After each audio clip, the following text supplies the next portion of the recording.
শেখ হাসিনার নির্দেশে 18 ফেব্রুয়ারি রাত 12টার পর সারা দেশে হরতাল ও মশাল মিছিল পালন করে ছাত্রলীগ। 48 ঘন্টা অবরোধের প্রথম দিনে রাজধানীতে বাসের বিসংযোগের ঘটনা ঘটেছে।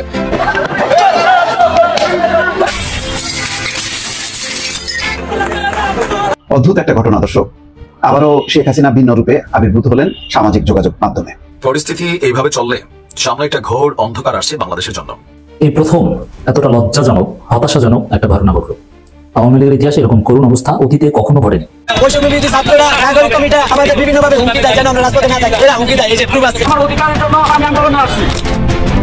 প্রিয় দর্শক, ভিডিও শুরুটা দেখে কিন্তু বুঝতে পেরেছেন আজকের নিউজটা ঠিক কতটা গুরুত্বপূর্ণ এবং ঠিক কোন বিষয়টাকে ইঙ্গিত করছে। তাই বলবো যারা ভিডিওটি অন করেছেন একটুও না টেনে সম্পূর্ণ ভিডিওটি মনোযোগ সহকারে শেষ পর্যন্ত দেখতে থাকুন। অদ্ভুত একটা ঘটনা দর্শক, আবারও শেখ হাসিনা ভিন্ন রূপে আবির্ভূত হলেন সামাজিক যোগাযোগ মাধ্যমে। তিনি এবার বলছেন যে তিনিও হত্যা বিচার করবেন। কাদের? যে পুলিশ সদস্যরা আন্দোলনের সময় নিহত হয়েছে তাদের হত্যার বিচার করবেন। এই কথাটা বলছেন খুব উদ্দেশ্যমূলক ভাবে, দুইটা কারণে। একটা হলো যে পুলিশের মধ্যে একটা বিভ্রান্তি ছড়ানো এবং পুলিশকে খেপায় তোলা। আরেকটা হচ্ছে হত্যার বিচার চাওয়ার মধ্য দিয়ে শেখ হাসিনা প্রমাণ করতে চাচ্ছেন যে তিনি হত্যার সঙ্গে জড়িত না, এবং জাতিসংঘের রিপোর্টকে কাউন্টার করা। জাতিসংঘ বাংলাদেশে জুলাই আগস্ট অভ্যুত্থানের সময় যেই হত্যাকাণ্ড সংঘটিত হয়েছে এটাকে গণহত্যা বলেছে। 1400-র উপরে মারা গেছে, 118 জন শিশু মারা গেছে। সেই হত্যার মূল নির্দেশদাতা হচ্ছে শেখ হাসিনা নিজে।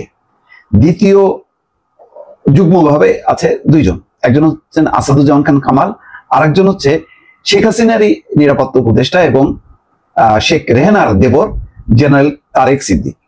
এইভাবে যখন নাকি একেবারে লিখিত আকারে 114 পৃষ্ঠা রিপোর্ট নিয়ে আসলো, ঠিক তখন আবার ভিন্ন রূপে তিনি আবির্ভূত হলেন সামাজিক যোগাযোগ মাধ্যমে, এবং সেটা আনন্দবাজার খুব দ্রুত ফলাও করে প্রচার করছে। এখন মনে হচ্ছে যে আওয়ামী লীগের মুখপাত্র হচ্ছে আনন্দবাজার। আমি এই কারণে প্রতিদিন একবার আনন্দবাজার চেক করি, দেখি যে ওরা কি, ওদের মতলবটা কি কি রিপোর্ট গুলো তারা সামনে নিয়ে আসে, এবং দ্রুত চেষ্টা করি সেই বিষয়ের উপরে আমার মতামতটা দিয়ে এবং প্রকৃত ঘটনাটা কি সেই বিশ্লেষণটা একটু তুলে ধরার চেষ্টা করি। দর্শক, যাই না কতটুকু পারি। যাই হোক, এখানে বলা হচ্ছে যে আওয়ামী লীগের জন্য অনুকূল পরিস্থিতি তৈরি হলে বাংলাদেশে ফিরতে চান সেই দেশের প্রাক্তন প্রধানমন্ত্রী শেখ হাসিনা। কত সম্মান দিয়ে একবারও সেখানে লিখলো না যে পালিয়ে যাওয়া, পলাতক, পতিত, স্বৈরাচার, সেই শব্দগুলি লিখলো না। মানে মনে হচ্ছে যেন একটা খুব উনি সাবেক প্রধানমন্ত্রী, আবার নির্বাচন হবে, উনি ক্ষমতায় আসবেন, এরকম একটা ভাব আর কি। সোমবার রাতে বাংলাদেশবাসীর উদ্দেশ্যে এক ভার্চুয়াল বার্তায় সেটি বোঝানোর চেষ্টা করলেন আওয়ামী লীগের নেত্রী। আওয়ামী লীগের সমাজ মাধ্যমের পাতায়, অর্থাৎ তাদের অফিসিয়াল পেজে আওয়ামী লীগের হাসিনার বক্তৃতা সরাসরি সম্প্রচার করা হয় সোমবার রাতে। নিজের বক্তৃতার পরে কয়েকজন সাধারণ মহিলার সঙ্গেও কথা বলেন তিনি। আওয়ামী লীগের দাবি, ওই মহিলারা বাংলাদেশে জুলাই আন্দোলনের সময় আক্রান্ত পুলিশ কর্মীদের পরিবারের সদস্য। কথাবার্তার সময় এক পুলিশ কর্মীর বিধবা স্ত্রী হাসিনাকে জানান তার স্বামী কিছুই রেখে যাননি পরিবারের জন্য, ঘরে সন্তান রয়েছে। এই অবস্থায় হাসিনার সাহায্য প্রার্থনা করেন ওই মহিলা। জবাবে হাসিনা বলেন, অবশ্যই আমি সাহায্য করব, আমি আসব। আওয়ামী লীগের দাবি, গত বছরের জুলাই আগস্ট মাসের আন্দোলনের সময় আক্রান্ত পুলিশ কর্মীদের পরিবারের সদস্যরা বিচার পাচ্ছেন না বর্তমান অন্তর্বর্তী সরকারের আমলে। তাদের উদ্দেশ্যে হাসিনা আশ্বাস দেন ওই পরিবারগুলিও ন্যায় বিচার পাবে। তিনি বলেন, আমি আছি, আমি অবশ্যই এর বিচার কোনো না কোনোদিন করব।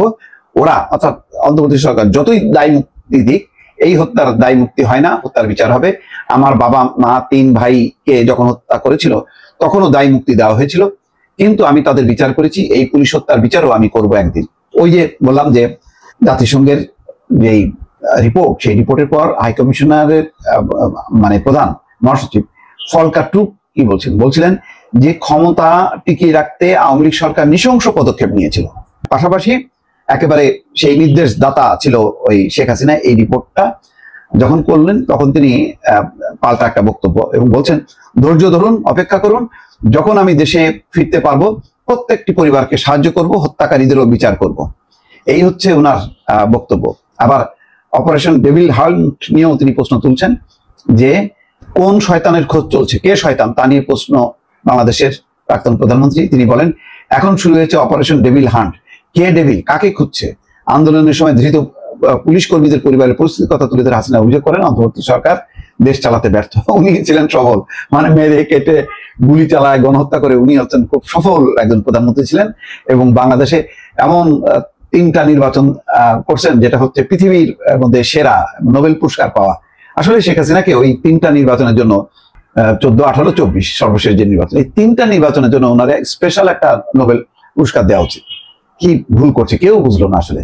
শেখ হাসিনার এত চমৎকার শাসন, এত চমৎকার নির্বাচন, এটা আন্তর্জাতিকভাবে কোনো স্বীকৃতি পাইল না, বুঝলো না কেউ আসলে।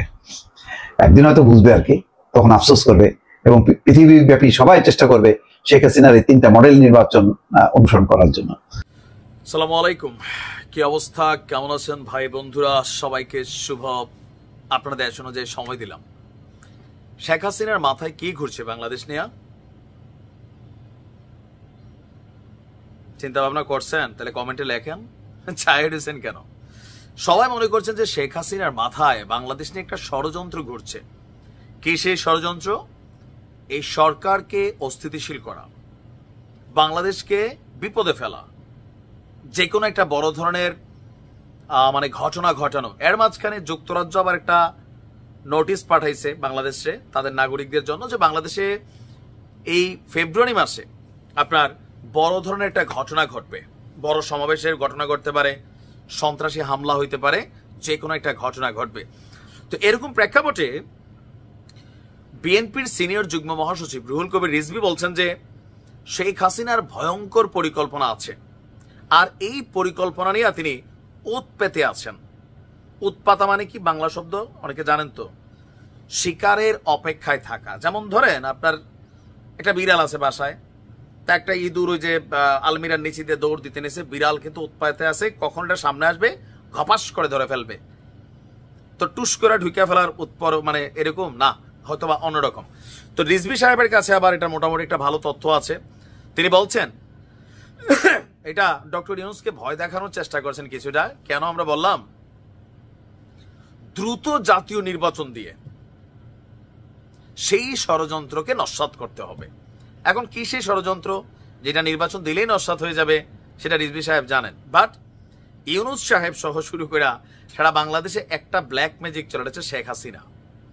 তো ভাবছে অনেক তো বুঝাইতেছি, কাজ হচ্ছে না, মোটামুটি এখনো সঠিক শব্দ আসতেছে না, একের পর এক পেচকি লাগতেছে, এবার দেখি শেখ হাসিনার দিয়ে একটা ডর দেখাই। আবার সত্য হইতে পারে, যেহেতু তিনি এত বড় একটা দলের সুপ্রিম কমান্ডিং পজিশনে আছেন। দেখেন আমি একটু মজার ছলে অনেক কথা বলি, ডোন্ট মাইন্ড। তো তিনি বলছেন জাতি এখন অবাধ সুষ্ঠু নিরপেক্ষ নির্বাচনের জন্য অপেক্ষা করছে, আর জাতীয় নির্বাচনের আগে স্থানীয় সরকার দাবি এটা কতিপয় রাজনৈতিক দলের, এখন রাজনৈতিক দল ছাত্রদেরটাও আছে, জামাতেরটাও আছে, দুরভিসন্ধিমূলক মানে পেচকিমূলক একটা আচরণ। বিএনপি বলছেন যে যেই গণতন্ত্রের জন্য এত জীবন গেল, সেই গণতন্ত্র ফেরাতে ভোটের জন্য ডেডলাইন দিতে হবে, আর যদি এই ভোট সময় মতো না হয় তাহলে বাংলাদেশকে একটা ভয়ঙ্কর পরিস্থিতি ফেস করতে হবে। কে গড়াবে? আওয়ামী লীগ। এখন কি সেই পরিকল্পনা, এটা নিয়ে স্পষ্ট তিনি কোনো বার্তা দেননি।